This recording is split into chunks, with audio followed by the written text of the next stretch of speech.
ఇన్నేళ్ల ఈ కథలు, ఈ రచన అంతా కూడా ఎక్కడ కూర్చుని రాసేవారు మీరు? ఎక్కడైనా కూర్చొని రాస్తానండి. ఒక స్టార్ట్ చేసేదాకా నన్ను ఎవరు డిస్టర్బ్ చేయకుండా ఉంటే, ఆ తర్వాత మీరు అరిచి కేకలు పెట్టినా, పాటలు పాడినా, డ్యాన్సులు చేసినా నాకేం తెలియదు. Once I enter in to that mood వెళ్ళిపోతుంది. అంటే కొంతమంది ఇప్పుడు సినిమా రచయితలు, డైరెక్టర్స్ అంటున్నారు కదా, అక్కడెక్కడో దేశ విదేశాలకు వెళ్ళి నేను అక్కడ ఏకాంతంలో కూర్చుంటేనే రాయగలను, నాకు ఈ ఫెసిలిటీస్ ఇస్తేనే రాయగలను అని అంటున్నారు కదా కదా ఇవన్నీ ఎక్స్ట్రాలండి. నాకు తెలిసి నా ఎక్స్పీరియన్స్, ఆ స్పార్క్ స్టార్ట్ అయింది అంటే రోడ్డు మీద నిలబడైనా రాసేసుకోవచ్చు. సినిమా ఫీల్డ్లో నేను అబ్జర్వ్ చేసింది అది వాళ్ళ స్టేటస్ సింబల్. నేను ఫలానా చోట కూర్చుని రాయగలను, అంతకు తక్కువ నేను ఇంట్లో కూర్చుని రాస్తాను అంటే వీడికి 100 రూపాయలు ఇచ్చే చోట 100 రూపాయలు ఇస్తే చాలులే అంటారు. నేను పనామా కాల్చేవాడిని.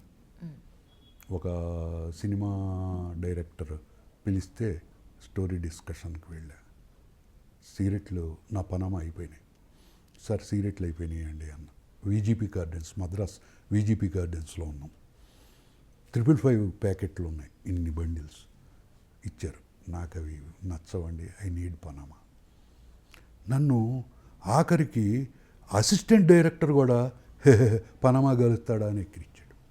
అంటే ఏంటి, నేను స్టేటస్ మెయింటైన్ చేయాలి. అది మెయింటైన్ చేస్తే తప్ప నేను మగోడిని కాదు అని చెప్పేసి వాళ్ళు అనుకుంటారు. దీన్ని ఏమంటారు కరెక్ట్గా చెప్పాలి అంటే,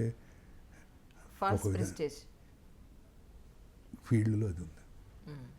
నా చేతికి ఎన్ని ఉంగరాలు ఉన్నాయి, నా మెళ్ళో చైన్ ఉందా లేదా, చేతికో 10,000 వాచ్ ఉందా లేదా, ఇవన్నీ చూస్తే నేను ఏ కారులో వచ్చాను, ఇవన్నీ చూస్తేనే ఆ పేమెంట్ కరెక్ట్గా జరుగుతుంది. వీటిల్లో ఏది తక్కువైనా కూడా నన్ను అసలు ఒక మనిషిగా గుర్తించరు. ఫీల్డ్లో నేను అది చూశాను, అసహ్యం వేసి. ఇప్పుడు వచ్చేసారు కదా హైదరాబాద్కి, మీ అబ్బాయి గురించి అవనివ్వండి, మొత్తానికైతే వచ్చారు ఇప్పుడు హైదరాబాద్కి. ఇప్పుడు పోనీ ప్రయత్నం ఏమైనా చేస్తారా మూవీస్ దాంట్లో? ఇంతకు ముందంటే మీకు ఉండడానికి మీకు రీసెంట్ డెవలప్మెంట్స్ తెలియవా? నిన్న డెవలప్మెంట్ ఏం తెలీదా? నేను త్రివిక్రమ్ శ్రీనివాస్ కథ ఇస్తున్నాంట. అవునా? నిజమా? ఎన్టీఆర్ సినిమాకి మళ్ళీ ఇస్తున్నాంట అని మరి మీరే చెప్తారు. మరి మీ ఇలాంటి వెబ్ వాళ్ళే వేశారు. ఈనాడు వెబ్లో వచ్చింది ఏంటండి, గ్రేట్ ఆంధ్రానా ఏదో మధుబాబు నావల్తో సినిమా తీస్తున్నారని. మీకు తెలియకుండా అలా అవుతుంది.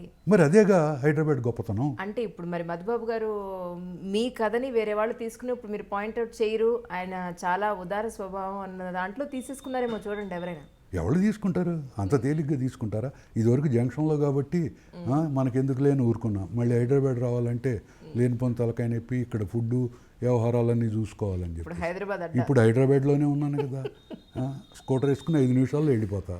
అది సాదిక్ భయ్ వెనకాల పెట్టుకుని వెళ్ళాలంటే 5 నిమిషాల్లో వాళ్ళు సమాధానం చెప్పి తీరాలి.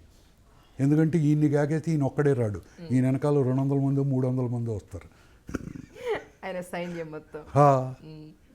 అంత తేలిక కాదు. కానీ గాసిప్స్ ఎక్కువైపోయినాయి. This I don't like. జంక్షన్లో ఉండగా ఇట్లాంటి గోల్ లేదు. నా జీవితం ప్రశాంతంగానే ఉండింది.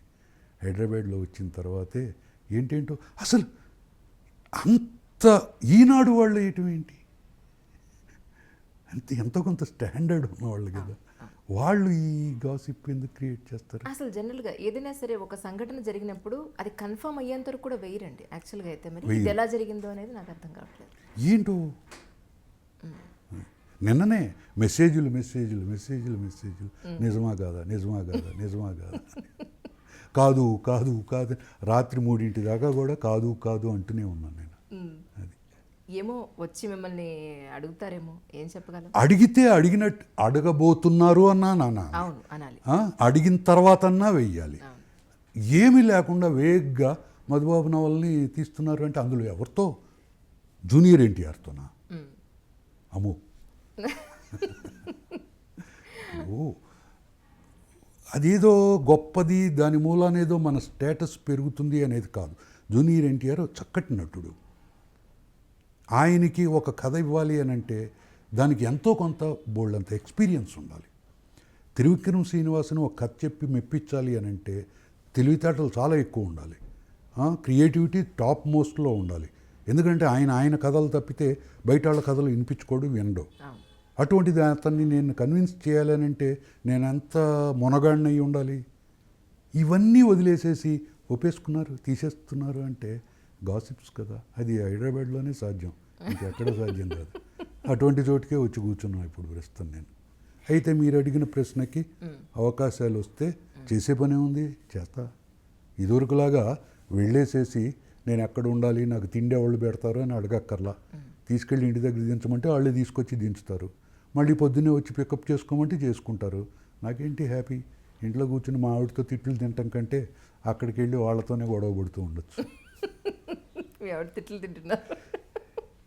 మామూలు ప్రశాంతంగా కూర్చోకుండా. అసలు మరి రిటైర్డ్ ఎంప్లాయీ వచ్చేసేసి రిటైర్ అయిన తర్వాత చేసే పని ఏంటి? వంటింట్లో పోపుల డబ్బాలు నిండా ఉన్నాయా, తక్కువ ఉన్నాయా, నెల రోజులు రావాల్సినవి 10 రోజులు ఎందుకు వచ్చినాయి, ఇట్లాంటివి అడుగుతూ ఉంటారట.